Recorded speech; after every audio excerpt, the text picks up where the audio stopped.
On a random Friday afternoon, we got previewed maybe what is the greatest legacy fight, or honestly, fight on paper of all time in the UFC history. Mate, Islam Makachev is going to fight ILIA Topuria. ILIA Topuria he's vacated the 145 belt to move up to 155 to challenge Islam Makachev for his belt. And man, this is such a crazy fight to make predictions for, because these are just such dominant styles and we've seen them both do such crazy things to such high level contenders. I really don't know which way to lean. The Peter Griffin AI bot on Instagram who talks about MMA said that he thinks that I'm literally citing that as a source because I don't really know what to talk about for who I think is gonna win, bro. I have a general idea and we're gonna get into it, but the Peter Griffin AI bot on Instagram was talking about how it thinks that ILIA Topuria has a chance of finishing the fight earlier, like rounds 1, 2, and 3. But if it gets in that 4th and 5th round, that's whenever Islam Makhachev has a chance to shine.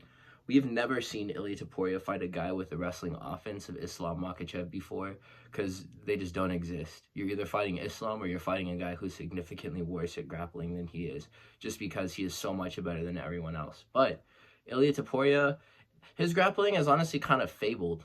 Like, we have seen it demonstrated in short bursts, but I think that Yusuf Zalal even might have taken him down or something whenever he got him tired in that fight. So the cardio, we'll see what happens. His brother, I mean, if his brother is any indicator of how he may fight whenever he's tired and stripped down, I mean, Alexander Topuria does not beat Islam Makhachev. I'm not sure what that's even worth mentioning, though. My thing is this, man. Hand sanitizer bottle week. Do you remember whenever ILIA Topuria got into it with Paddy Pimblett at that one press conference in the hotel, and he was like, he got the hand sanitizer bottle thrown at his head, and ILIA Topuria wanted to murder that guy? I didn't really think much of ILIA Topuria at that time. I was like, okay, this guy is like around, I guess, but like, what is he really gonna accomplish? I curtailed my expectations for him greatly, and then that week happened. Got the hand sanitizer bottle thrown at him. Paddy Pimblett, I think, fought Jared Gordon that week and had a really underwhelming performance. And then before then, or he fought the Monkey King. It was one of the two. They both won. That's all I remember. But ILIA Topuria fought Jai Herbert.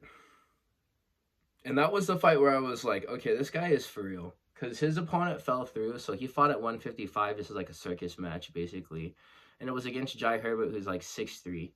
ILIA Topuria is like 5'6", 5'7", or something. I don't even know. 5'6" probably.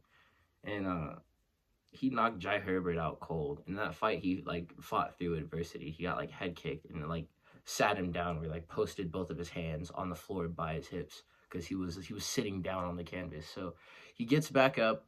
He chases Jai Herbert in the corner and pins him there, and then just rips a couple of 50-50 combos and knocks out Jai Herbert, and it is brutal, dude. And after that, I was like, okay, we have a serious guy here. He's for real. And if you aren't very tough or have a hard defense to get through, you're going to get knocked out fighting ILIA Topuria. And he was talking a very big game going into the Volkanovski fight. He was like, yeah, I'm going to knock out Volk because I'm the best. And people were like, man, shut up. Who do you think you are, bro? You just beat up Josh Emmett. Hold your horses there, buddy. And the whole time, man, you can go back and watch the footage. I have videos talking about this. I was like, listen, you guys, I understand he just beat Josh Emmett. Yair Rodriguez beat Josh Emmett, and then he fought Volk, and then he got handled, bro. But I think this guy is for real, bro. And he said he's gonna knock out Volk. I think we have to listen to him, bro. I picked ILIA Topuria to knock out Volkanovski, and he did, bro. It was the downfall of Volk, man. It was so crazy, dude. It was so crazy whenever that happened. And then he targets Max Holloway and says he's going to knock out Max. And people still don't believe in this guy, which is so crazy. The reason why is because Volkanovski had just got knocked out by Makachev not too long before they fought.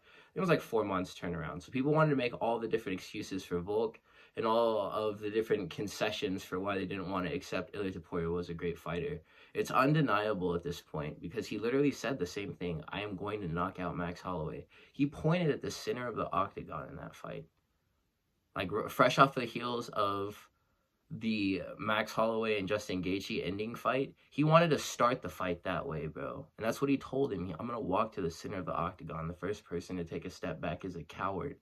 And like, bro, he's not just talking. It sounds crazy, bro, because it's like he's in like a movie or something or a video game, but like he really means this stuff whenever he says it. So that's what really scares me, because you know that we're Islam fanboys out here, but ILIA Topuria can knock this guy Spark out, and it can happen really fast, like super fast, and it can be a really close fight up until the point where it happens.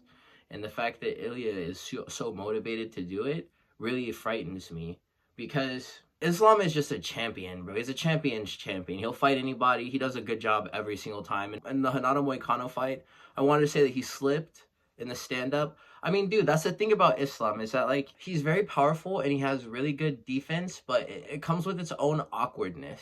And that's the reason why I feel like it can be so effective at times. Is he very clean and sharp with his striking? Sometimes. Other times, is he very, like, kind of wild and loose and able to be caught? Yes. That's why the ILIA fight is scary, bro. And, like, dude, we're Muslims too, man. And like, assalamu alaikum warahmatullahi wabarakatuh, my brother. But like, I really do think that Islam goes to sleep in this fight. I think that ILIA Topuria knocks him out. And it's going to happen in like probably the first round. Because Islam likes to download data. And Dustin Poirier showed that if you got on the inside and you landed some boxing combinations, you can like find the mark. Islam Makachev took way too much damage against Dustin Poirier for me to like favor him to win, honestly. And that was a locked-in Dustin Poirier, but he's still not like 75% of the striker that ILIA Topuria is, if we're just talking about the boxing and stuff. But even still, with the low kick offense and then the grappling as well, like, ILIA Topuria is like, he may be the best in the world. He may be #1 ranked pound for pound. So my official prediction is that it's going to happen that way. The fight's going to start. ILIA Topuria is going to start on the low kicks.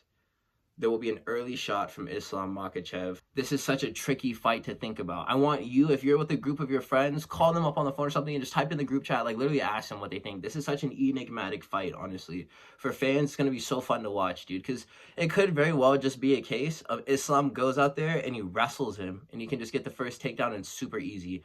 I don't think that it is. If he can defend that first takedown, bro, he's going to be hitting Islam really hard. Islam's chin is good, but he has been knocked out before.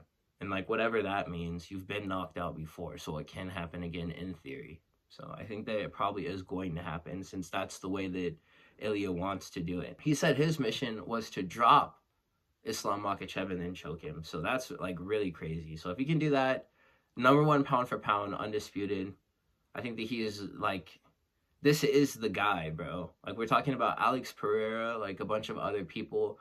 ILIA Topuria, bro, honestly, it's weird. I've been on the fence for like the last few months as to whether or not I want to like ride this hype train all the way, man. Or like really like put all this like stake inside of how far I think that he's gonna go. But we have a goat on our hands, bro. This guy is so damn goated with the sauce. And so I'm going to pick him to knock out Islam Makachev as an early prediction. So we'll see whenever this fight gets officially booked, but the fact that they're previewing it is amazing. The fact that he's willing to vacate the title so that we get Diego Lopez versus Volkanovski as well is super great. That's honestly, I just don't really care, to be honest, about Volkanovski and Diego Lopez, because we already know who like is the guy. So if Diego Lopez ends up holding the belt over Volkanovski, that'll just be something that, I mean, some of us are going to want, but it's not going to really make any of us happy, dude, because we like Volk, you know? So if we have to watch him get knocked out again, like, what's that really going to do to us on the inside, except for just make us feel broken? Me, at least, bro. I'm not going to enjoy seeing that. So, official prediction, ILIA Topuria is who he says he is. He's going to knock out Islam Makachev. Crazy business, dude. I really can't believe that this is happening, but 2025, man, what a time to be alive. You guys, if you made it to this point in the video, thank you. I appreciate it. We're about to hit 70 subscribers, so please, please like, comment, and subscribe. Fellas, I will catch you in the next one, all right? Have a wonderful day.